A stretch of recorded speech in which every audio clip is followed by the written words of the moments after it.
Identidad, cultura y el acontecer diario están en La Hora del Museo. Que a partir de ahora el periodista Luis Cruz nos invita a un encuentro cotidiano con nuestra historia. Aquí comienza La Hora del Museo, un programa del Museo Histórico Nacional USACH 94.5, la radio de un mundo que cambia.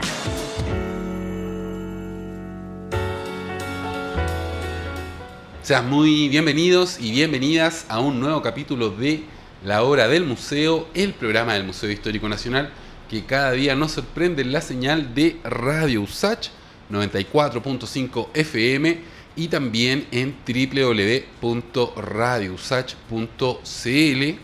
Les recuerdo que además esta entrevista va a ser emitida por el canal de televisión Santiago TV en la señal digital y también a través del sitio web del canal, que es Santiago TV. Santiago TV, ahí lo googlean y les va a aparecer inmediato.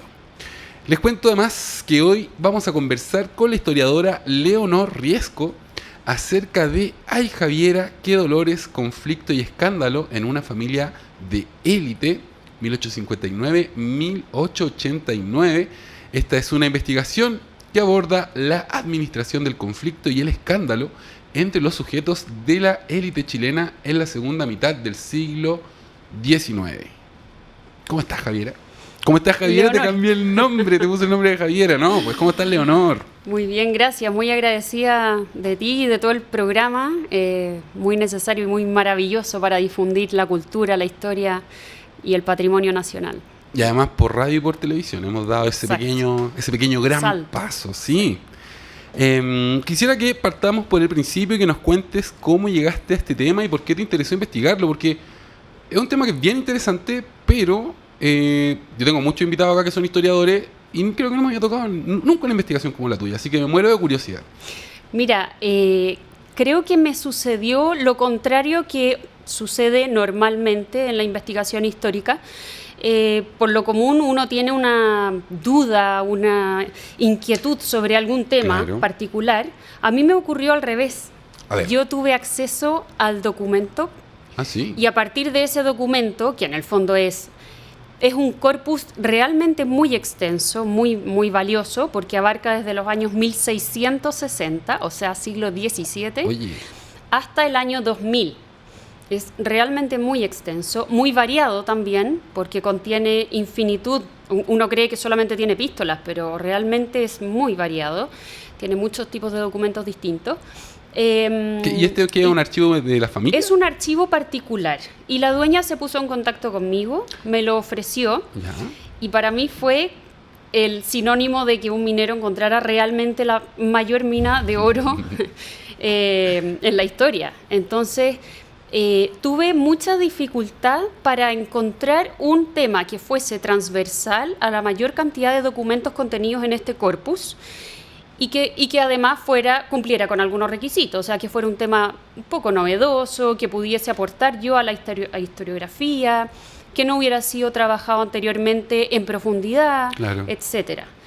Y te confieso que no fue el tema con el que yo fui admitida al programa de doctorado de la Católica, porque yo cuando di mi presentación, yo presenté como tema a investigar las relaciones de parentesco como mecanismos de poder ¿Ya? a raíz de este archivo familiar.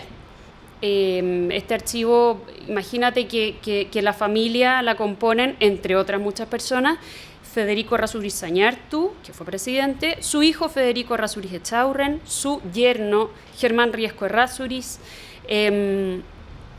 otro sobrino que se llama Javier Eizaguirre Echaurren, los Vial Carballo, que habían dos y también eran yernos, bueno, y suma y sigue, mucha gente que participó activamente en política. Claro. Entonces yo quería investigar cómo estas redes de parentesco también se iban entrelazando de manera de ser redes de poder. Luego fui derivando al tema de la familia y de ahí empecé a meterme un poco más en la intimidad de la familia, en los ritos cotidianos, etcétera, y de repente, no recuerdo bien cómo, porque ya pasó hace bastante tiempo, di con este tema que me fascinó, que era cómo una familia maneja el conflicto puertas cerradas, o sea, un conflicto íntimo o familiar, y cómo despliega una serie de mecanismos de manera de evitar que se publicite y se convierta eventualmente en un escándalo público. No necesariamente se va a traducir en eso. Puede que el conflicto quede en conocimiento público, pero no sea un escándalo. Claro. Pero yo quise trabajar ese derrotero de cómo un pequeño o gran problema que es íntimo o que es familiar podría eventualmente traspasar esas ventanas de la familia y ser de conocimiento de la sociedad. Leonor, me interesa mucho, antes de avanzar en la historia misma, porque es una historia muy sabrosa, podríamos decir, quiero que nos cuentes un poco acerca de este archivo familiar. Me gustaría saber cómo se van alimentando estos archivos familiares, si, digamos, cada nueva generación va recopilando nuevo material, quién lo conserva también, si esto se hereda, cómo se transfiere, porque hay un tema, no sé, pienso, por ejemplo, en las bibliotecas. Cuando muere tu abuelo, que tenía muchos libros, por ejemplo, alguien va a heredar esos libros. A veces no lo hereda nadie, los venden. Claro. El peor escenario. De pronto hay algún familiar que también tiene un amor por los libros y hereda la biblioteca, y eso es pero maravilloso. Pero en este caso del archivo familiar tengo mucha curiosidad. No sé cómo... Cuéntanos un poquito acerca de lo que tú has podido conocer, cómo se van armando, cómo se va alimentando y cómo se conserva también, porque tú nos dijiste, son casi 400 años de historia, ¿no? Es mucho, imagínate. Siglo XVII, mediados del XVII hasta el año 2000. O sea. Por eso. Así que, por favor, cuéntanos un poco acerca... Me parece muy interesante el tema del archivo familiar. A mí también. Lo trabajé harto.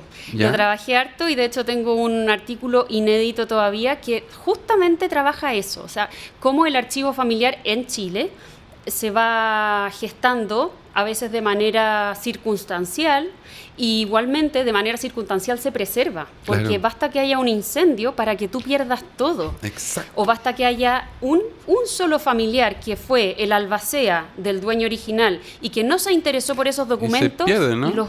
En la bodega se lo comen los ratones, las polillas. Tal cual. Claro. Y peor, o sea, no voy a poner casos, pero sé de casos en que se han eliminado cartas porque el dueño siente que compromete la historia familiar y compromete también a sus antepasados. Entonces yo como historiadora digo, claro, eso es una pérdida terrible y muy lamentable, y ojalá no sucediera. Es comprensible y legítimo que esa persona haya querido resguardarse. Porque finalmente son materiales privados, ¿no? Porque los historiadores siempre trabajan mucho con documentos públicos. Pueden ser, no sé, los juzgados, la notaría, el periódico. Sí. Pero lo que tú accediste son cartas... Sí y no. Tienes que recordar que, como yo te comentaba, esta familia fue muy pública. Francisco Echaurren García Huidobro, Federico Errázuriz Zañartu, Federico Errázuriz Echaurren, Germán Risco Errázuriz, Javier Eizaguirre Echaurren, son todas personalidades muy públicas por haber sido políticos. Claro. Manuel Eizaguirre Portales también. Y si no fueron ellos, lo fueron sus amistades también. Y entonces tenemos un archivo que comprende cartas privadas, otras que son realmente íntimas. Yo hago esa distinción, hay cartas privadas, hay otras que son íntimas. Y también tenemos cartas oficiales. O sea, este archivo contiene libros copiadores de carta, aproximadamente 5 o 6, de la Guerra del Pacífico, de la guerra en Arauco, cuando estaba Cornelio Saavedra en el sur. De la ocupación de la Araucanía. Sí, entonces tenemos... Es una amplitud temática. Hay una memoria histórica ahí, pero increíble. Enorme. Y a lo que tú preguntabas sobre la conservación, yo te diría que en parte fue casual, pero también hubo una intención de preservar eso sin saber muy bien de qué se trataba. ¿Por qué? Porque el principal acumulador, por así decirlo, fue Francisco Echaurren García Huidobro, intendente de Valparaíso. Murió el año 1909, o sea, vivió principalmente en el siglo XIX, y él tenía una verdadera afición por la historia familiar, por sus antepasados y también por la historia nacional.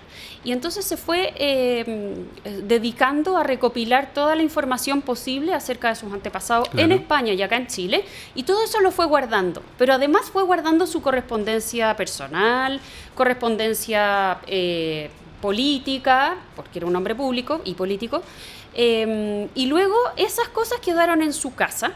Él vivía en una casa en Moneda, esquina Macíver. O sea, lo que actualmente, bueno, no actualmente, el Café Colonia ya cerró, pero donde está el Café Colonia, los que trabajan en la biblioteca o en el Archivo Nacional lo deben de conocer muy bien. Él vivía ahí. Y cuando el año 1972 la familia tuvo que dejar esa casa, abandonarla, los dueños actuales del archivo vieron todos estos papeles guardados en cajas, en sacos, de manera muy apurada. Sí, estaban totalmente abandonados, llenos de polvo.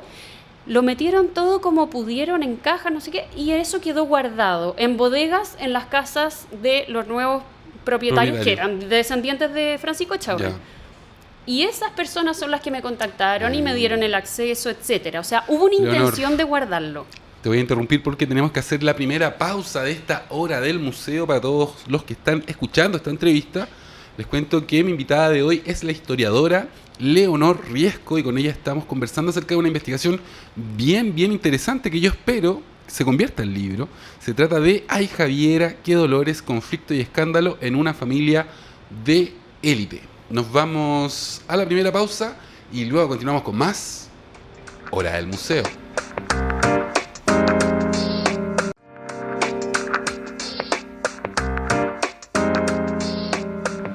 Estamos de regreso en tu programa de entrevistas favorito, La Hora del Museo, el programa del Museo Histórico Nacional que cada día te sorprende en la señal de Radio USACH 94.5 FM, también en internet a través de www.radiousach.cl y además este capítulo es transmitido por la señal de Santiago TV, la 50.1, ahí nos pueden sintonizar, también en Zapping, nos pueden pillar este capítulo de La Hora del Museo.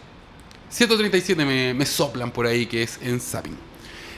Dicho esto, hecha todas las menciones, les cuento que hoy estamos conversando acerca de una investigación que a mí me fascinó y espero que se convierta en libro. Se trata de Ay Javiera, qué dolores, conflicto y escándalo en una familia de élite.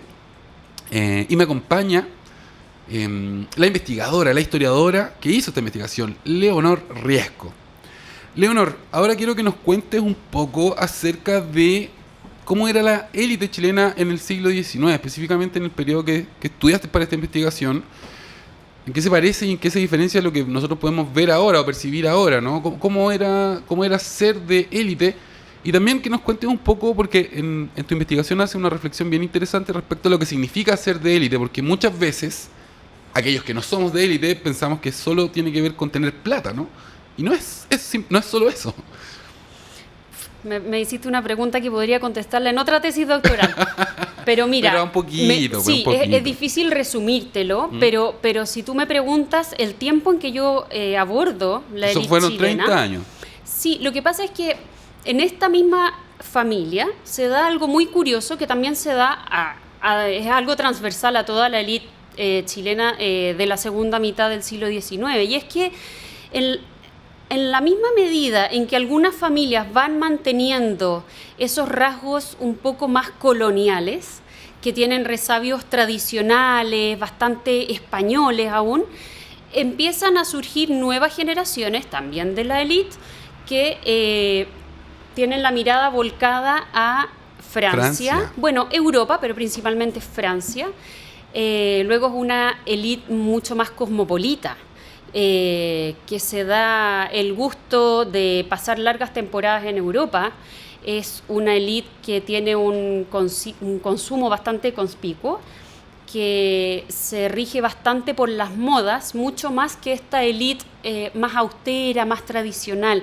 Y en la familia de los Echaurren García Huidobro pasa esta divergencia, que en la medida en que la generación de los padres es bastante tradicional y un poco quizás anquilosada en sus tradiciones, empieza a tener generaciones como la de los hijos de Federico Errázuriz Zañartu, que son muy europeos y que establecen alianzas matrimoniales también con gente con esa visión y con esas modas. Entonces, es una élite que va transitando, no es homogénea, no es compacta. Es diversa. Totalmente, dentro de su homogeneidad, claro, ¿entiendes? eso, o sea, sí. sí. Qué bueno que lo Sí. aclaras, claro. Y evidentemente el dinero es un indicador, pero no lo es todo. O sea, el apellido sigue pesando mucho, incluso a veces más que el dinero. Ahora, aquí yo tendría que entrar en un análisis muy grande, muy profundo, y no quiero aburrirlos en eso. Yo estoy súper entretenido, así que dale nomás. Pero a tu segunda pregunta... ¿Cuál era mi segunda Tú me hiciste pregunta? una segunda pregunta, que yo iba a hacer la conexión y olvidé que me... ¿Cuál era tu No, yo te pregunté cómo era la clase alta de la élite chilena en el siglo XIX. Esa es la ya, pregunta. pensé que había una segunda pregunta con la que yo quería hacer el link, pero es eso, Luis, es una élite que va transitando. No, lo que yo te pregunté al final era este tema de que no solo la plata te define como élite, ¿no? Que hay otros rasgos. Y tú me acabas de decir, ¿no? Que también el apellido muchas veces pesaba más que la plata. Claro. Bueno, y aquí tienes una familia que, por ejemplo, la familia de Javier Echaurren, que puede sonar un apellido muy pomposo para nuestros oídos del siglo XXI. Hasta el día de hoy, ¿no? Por eso te digo, para nuestros oídos del siglo XXI es un apellido muy pomposo, pero los Echaurren no tenían grandes bienes. Ya. De hecho, lo que heredaron fue por su madre, que era García Huidobro, hija del tercer marqués de Casa Real, fundador de la Casa de Moneda en Chile. Entonces... venía por ese lado la riqueza. La riqueza, los bienes patrimoniales y el dinero venían por el lado García Huidobro. Los Echaurren, entonces... No. Oye, ¿y cómo se autorrepresentaba la élite chilena durante el siglo XIX? Ya me acordé cuál era la pregunta. ¿Cuál era la pregunta? Había una segunda pregunta. ¿Cuál era la pregunta? Tú me hablaste de este sentido de pertenencia a la élite. Bueno, yo ahí en mi investigación me quedo con dos aspectos que me parecen bastante importantes para la élite. Para sentirse como tales, creo que los que pertenecían a la élite tenían un fuerte sentido del deber cívico. Ya. Y es algo que yo veo... Como esta idea de construir el Estado, el nuevo Estado chileno, ¿no? Porque veníamos de la independencia, teníamos poquito tiempo de vida como país. Construirlo, pero más que construirlo, Luis, porque yo ya estoy, acuérdate, estudiando ya la segunda mitad del siglo XIX, o sea, ya estaba el Estado portaliano instalado. Sí, ya está bastante consolidado, pero sí mantenerlo. Ya. Y es un ideario que se tiene muy empapado de un idealismo, de un paternalismo ilustrado. O sea, nosotros como élite tenemos el deber cívico de guiar a nuestro pueblo, guiar al resto de los chilenos. Claro. Tenemos el deber también de mantener la estabilidad y el orden en el Estado, mantener la unidad, y bueno, y eso incluye también la campaña en la Araucanía, la mantención de los límites y defensa, etcétera. Entonces es una élite que se siente poseedora de ese derecho, que también es un deber, ¿te fijas? Y en esa medida tú puedes entender también por qué hay tanta participación en la política de parte de la élite. Los hombres, obviamente, claro. La mujer no se concibe todavía como participante de la política, pero porque es un deber, es un derecho que te corresponde por ser de élite, pero sobre todo es un deber. Mira, interesante eso. Oye, también me gustaría que nos cuentes un poco cuál era la situación de las mujeres de élite chilena durante la época que tú estudiaste. ¿No? Nos acabas de decir, las mujeres no eran de alguna forma sujetos de la política, ¿no? No participaban. Pero cuéntanos un poquito en qué estaban las mujeres. Mira, ¿cuáles eran sus derechos y deberes? Sí, una de las cosas que más disfruté, si así se puede decir, porque igual la historia es bastante lamentable, es triste, pero disfruté de trabajar desde la óptica femenina y no solo masculina los conflictos en una familia chilena de élite. Porque generalmente conocemos bastante bien, porque se ha trabajado mucho, la óptica masculina, el pensamiento masculino, qué es lo que piensa, qué es lo que dice, qué es lo que juzga, etcétera. Pero ¿qué pasa por la mente de una mujer que es de élite y que hasta hace poco, bueno, no, en realidad no hasta hace poco, no se conoce mucho o no lo suficiente? Entonces esta tesis, esta investigación también es un llamado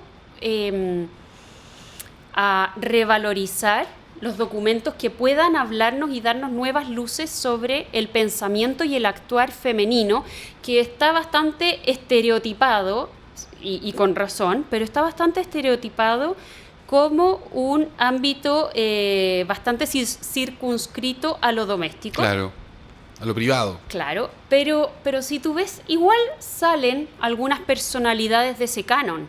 Y tenemos, qué sé yo, literatas, Claro. grandes pensadoras, o mujeres mujeres que, con mucha fortuna, ¿no? Pienso en Isidora Goyenechea, por ejemplo. claro, lo que pasa es que la fortuna no te sirve de mucho si es que tú no la ocupas para destacar algo en puntual, o sea, o para desarrollar algo. Todas estas mujeres que hacían tertulias y que invitaban a hombres y mujeres, Sí. pensadores, literatos, Que generaban este espacio de dibujantes, conversación. incluso Isidora Segers, después más tarde la Iris Echeverría. Son casos puntuales que te vuelven a hablar de una élite que dentro de su homogeneidad es bastante diversa. Y dentro de esa homogeneidad en el género femenino tenemos también mujeres que descollan por actividades puntuales en las que se destacaron. Javiera no se destacó por ninguno de estos puntos que yo te digo. Vamos a conocer en profundidad la historia a la vuelta de esta segunda pausa. Quédense en la sintonía de la hora del museo porque ya volvemos con más Ay Javiera, qué dolores, conflicto y escándalo en una familia de élite junto a la historiadora Leonor Riesco.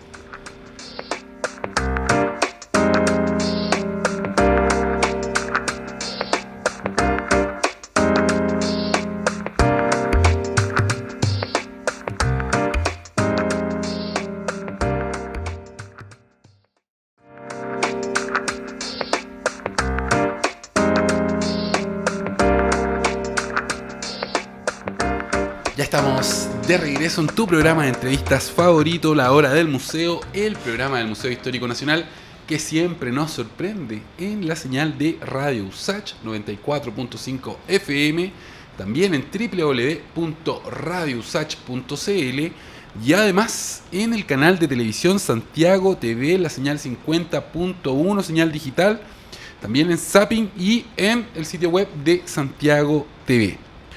Hechas estas menciones, les cuento que hoy me acompaña la historiadora Leonor Riesco. Con ella estamos conversando acerca de una investigación que a mí me ha fascinado. Se trata de Ay Javiera, qué dolores, conflicto y escándalo en una familia de élite. Javiera, quiero que ahora, por favor... O sea, ¿por qué te cambio el nombre? Te pongo Javiera. No, Leonor, querida, por favor, cuéntales a nuestros auditores y auditoras esta historia de desgracias y desgraciados, la historia de Javiera Echaurren y Manuel Eizaguirre.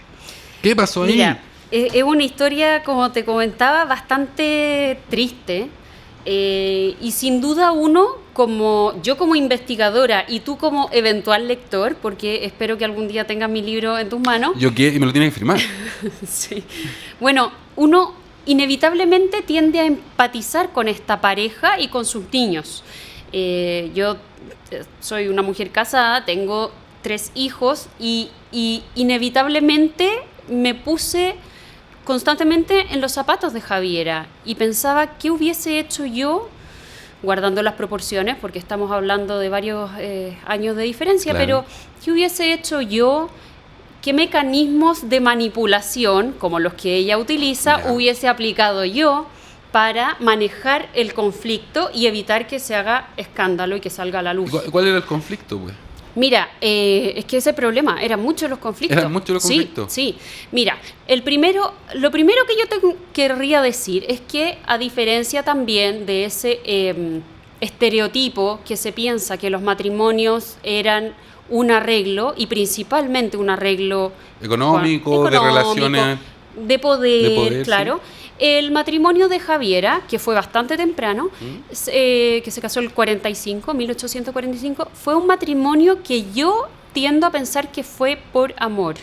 Y lo digo en base a las muy exiguas cartas que hay, pero que te arrojan luces que hacen pensar que fue un matrimonio donde se querían realmente estos novios. Y creo que así fue, hasta que empezaron a comenzar los problemas cuando Manuel Eizaguirre, el esposo de Javiera, se fue endeudando, él era prestamista, se fue endeudando y fue hipotecando propiedades de ella, que ella había aportado al matrimonio como dote, y que no eran pocos. Manuela Izaguirre se casó con muy pocos bienes, en el fondo, este era su segundo matrimonio, pero Javiera fue la que aportó el gran patrimonio a la familia.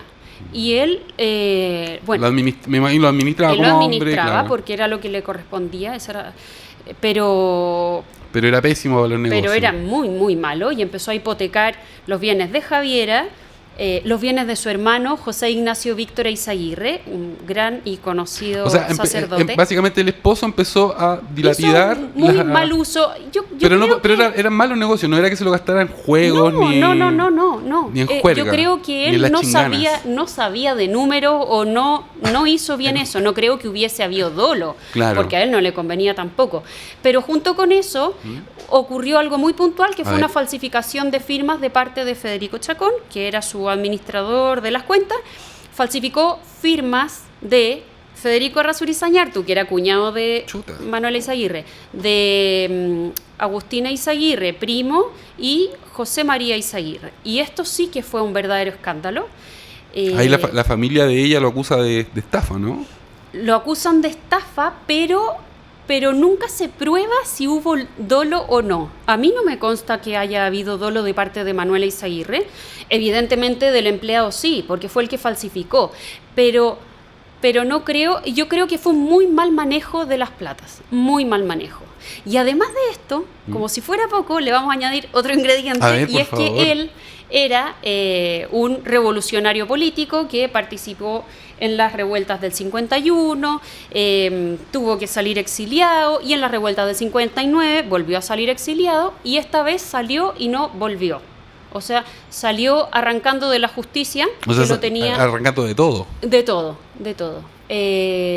Embargaron los bienes de Javiera, que ya a esas alturas ya tenía 2 hijos, tuvo 6 en total, ya tenía 3 hijos. Y entonces ella queda sola, claro, huérfana, porque de hecho cuando ella se casó sus padres ya estaban muertos, entonces queda sola, sin padres, sin bienes, porque ya la habían embargado, y entonces su hermano, Francisco Echaurren, es la que la toma, la ayuda y empieza a administrar los pocos bienes que le quedan, etcétera. Ese fue, yo te diría, el gran punto de inflexión en esta relación matrimonial, y quedó muy dolida Javiera por lo que tuvo que pasar, porque imagínate que ella quedó en Santiago y tuvo que dar la cara. Claro. La sociedad santiaguina era minúscula, se topaban, si no era en misa, era, en la esquina, en donde sea. No había manera de evadir a la sociedad y sus ojos inquisidores. Claro. Y entiendo que acá hay una demanda que me gustaría que nos explique, ¿no? Esta demanda por incumplimiento del deber del esposo. ¿Ocurrió eso, no? Sí, no. En una época en que no hay divorcio. No. Existe la nulidad eclesiástica y le aconsejaron solicitarla. Ya. Su hermano ella tenía un hermano y 2 hermanas más.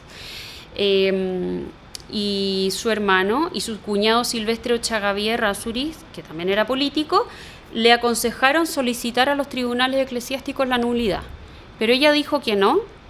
Porque, y esto es notable, porque sus hijos llevarían una doble mancha, o sea, de haber tenido un padre... Que los abandona Exacto, y además después quitarle el apellido del padre, en términos figurativos, habría sido darle más aliño al escándalo que ya estaba bastante engrosado. Entonces ella decide que no. Ya. El problema es que, años después, el esposo vuelve a escribirle pidiéndole ver a los niños. Ya. Entonces ella empieza a manejar la situación, porque ella estaba acostumbrada a tener muchas libertades, decidir por ella misma. Ya se había convertido en una mujer independiente. Con el hermano. De decisiones, sí, en términos de decisiones, sí. E incluso yo te diría que económicamente sí, un poco. Pero claro, vuelve Manuel y exigiendo su derecho sobre los niños, etcétera, etcétera. Entonces aquí existe un segundo gran roce o quiebre. Es que no es un quiebre porque ya estaba bastante fracturado el matrimonio, pero es un segundo gran conflicto entre ambos porque empiezan a involucrar a los niños. Entonces los niños se arrancan del seminario, que es donde estudiaban, para ver al padre. Y el padre les mandaba piedritas, pepitas de oro, todo lo que él iba encontrando en sus trabajos esporádicos en minas en el norte, en Perú. Ya. El territorio que en ese entonces era peruano, luego fue traspasado a Chile, pero hubo ahí otro gran conflicto entre los cónyuges. ¿Y ahí tuvieron estos otros 3 hijos? Porque tú me dijiste que en total habían tenido 6. Sí, en total tuvieron 6. Él tuvo, mira, ya no recuerdo bien en qué años fueron concebidos los demás, pero sí. ¿Y ellos no volvieron a vivir juntos? ¿Mantuvieron? Nunca. Vivieron separados de hecho, pero no de derecho. ¿Y por dónde se ventilaban todos estos cagüines, podríamos decir, de la vida íntima de estas familias? ¿Esto salía en el diario? No. Y de hecho, yo no los hubiese conocido si no hubiese sido por estas epístolas que te digo, que son íntimas, porque son más que privadas. Claro. Son realmente muy íntimas.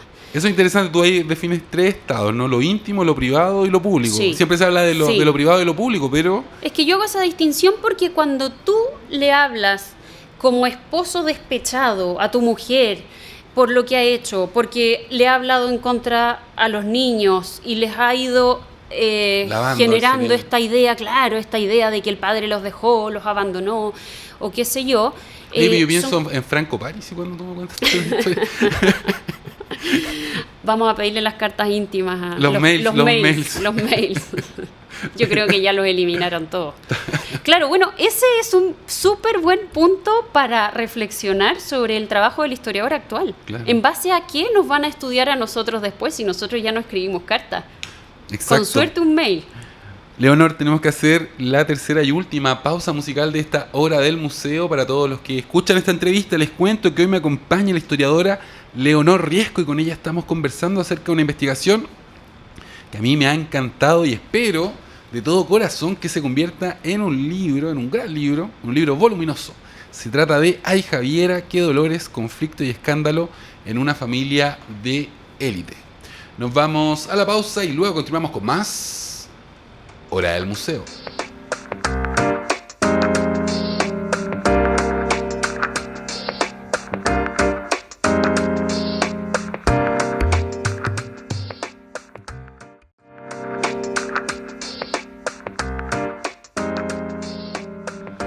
Ya estamos de regreso en la Hora del Museo, tu programa de entrevistas favorito, el programa del Museo Histórico Nacional, que cada día nos sorprende en la señal de Radio USACH 94.5 FM. Les cuento que el día de hoy estoy conversando con la historiadora Leonor Riesco acerca de su investigación Ay Javiera, qué dolores, conflicto y escándalo en una familia de élite 1859-1889. Para los que se vienen integrando a la sintonía de la Hora del Museo, les cuento que estamos conversando sobre esta pareja, ¿no? Esta pareja de élite del siglo XIX, en donde el marido, de alguna forma, se gasta la fortuna, termina fuera del país, huyendo de la justicia, y luego vuelve, ahí nos quedamos. Entiendo que ellos nunca se separaron, se mantuvieron juntos hasta el... ¿Cómo termina esta historia? Porque ya avanzamos harto. ¿Qué pasó al final? Termina con un último gran... ¿Escándalo? Sí. A ver, habría que ver bien la utilización de ese concepto en el siglo XIX, pero podríamos decir que fue un escándalo. El yerno de Javiera fue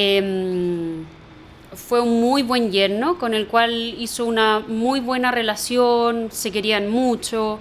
El yerno como que vino a acompañar a Javiera en todo ese dolor de haber vivido la mayor parte de la crianza con un marido ausente. El yerno es Juan Eduardo Maquena Astorga, que se casó con la hija de con una Javiera. hija, con Margarita. Y el yerno le dice: suegra, usted no se preocupe por las minas de Manuel, que era su marido, no se preocupe por estas minas que están en el norte, yo voy y me hago cargo, porque la verdad es que Manuel Eizaguirre no tiene dedos para el piano, está haciendo muchos gastos y pocas ganancias con estas minas, yo las voy a ir a administrar. Y va al norte, a Guantajaya, a la altura de Iquique, cuando todavía era territorio... ¿Peruano o boliviano? Sí, no, peruano. ¿Y qué pasó ahí? Perdón, Manuel Eizaguirre las adquirió cuando era territorio peruano, pero cuando va ya era territorio chileno, sí, era post-guerra del Pacífico. Cuando va Maquena ya era territorio chileno. Bueno, y él va y se empieza a hacer cargo de esto. Y de repente, nadie sabe cómo, empiezan a llegar rumores de que el yerno se está quedando con gran parte de las ganancias y que no hay nadie que lo supervise allá. Entonces, ante estos rumores, los cuñados, hijos de Javiera, le escriben. Él se siente muy ofendido, ¿cómo pueden pensar mal de mí? Pero en cuento corto, efectivamente, él se había quedado con parte de estas propiedades y las había traspasado a nombre suyo. Ocupó un resquicio que se llama, cuando las minas no están produciendo lo suficiente o están un poco botadas, tú puedes demandarlas, y etcétera. Bueno, la cosa es que él se quedó con eso. Efectivamente el yerno se estaba quedando con la plata. Efectivamente. Y no solo eso, tenía engañada a su mujer, Margarita, y le tenía requisada la correspondencia con su madre. En un comienzo empezó a quitarles las cartas sin que ella se diera cuenta. Luego fue abiertamente prohibido cartearse con su madre. Y eso está en las cartas.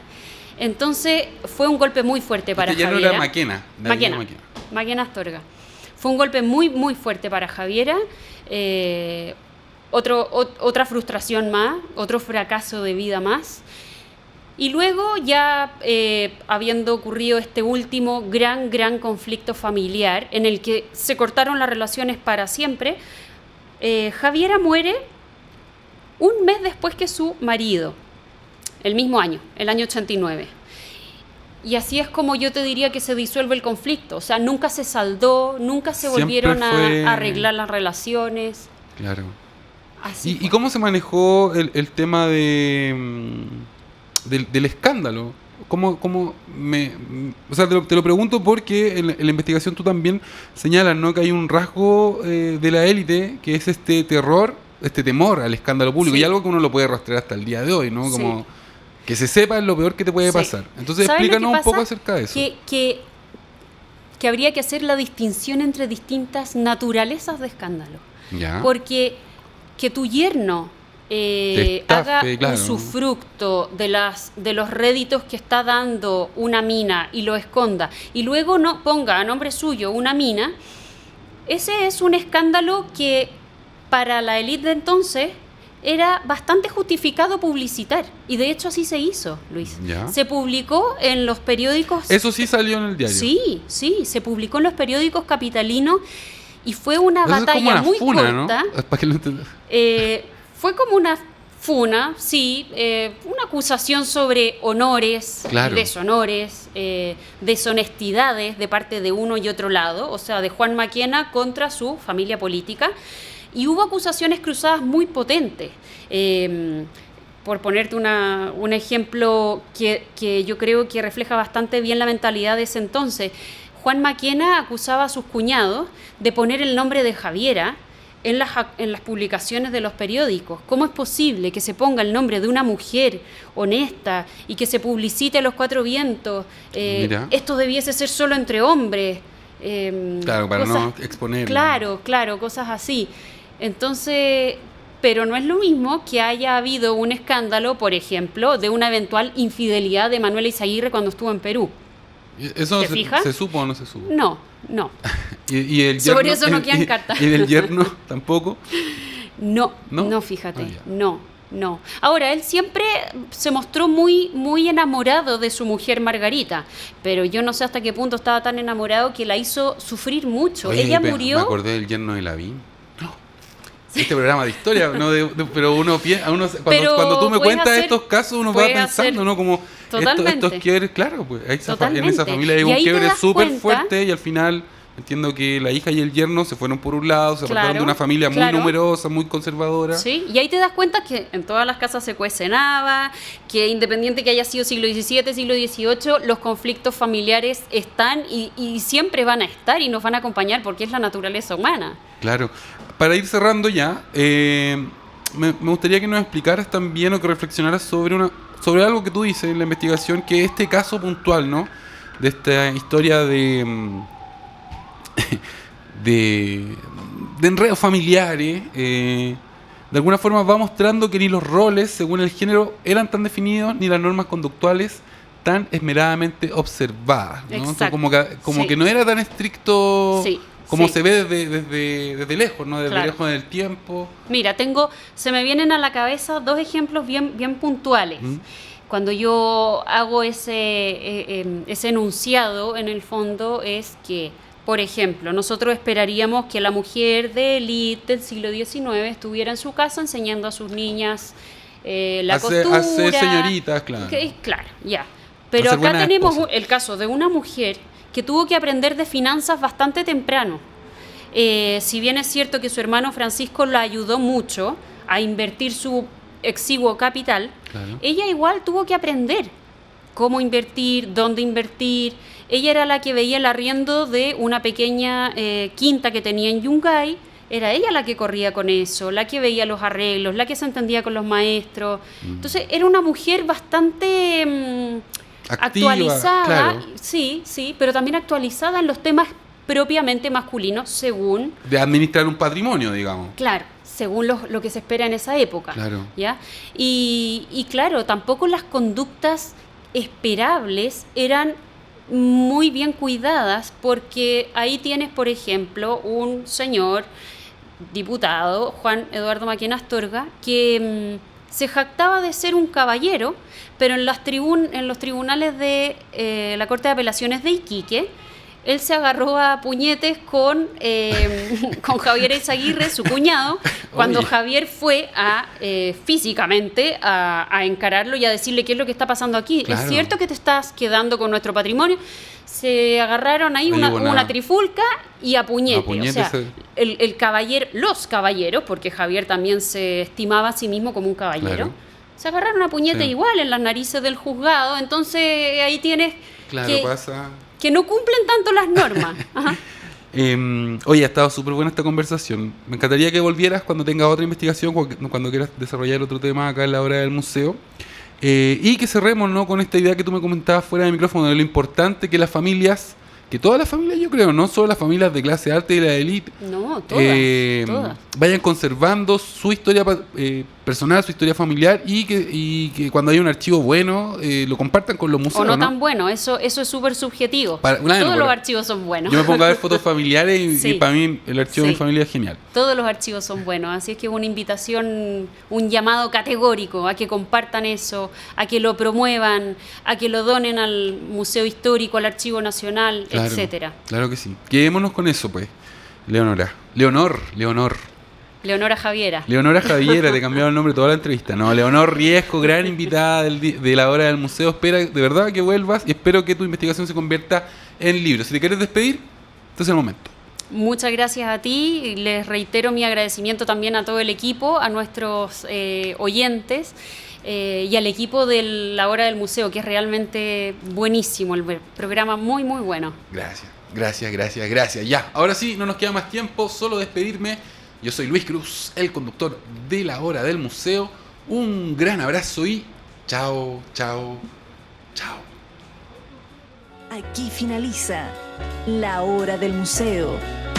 Un encuentro cotidiano con nuestra historia. Un programa del Museo Histórico Nacional USACH 94.5. La radio del mundo que cambia.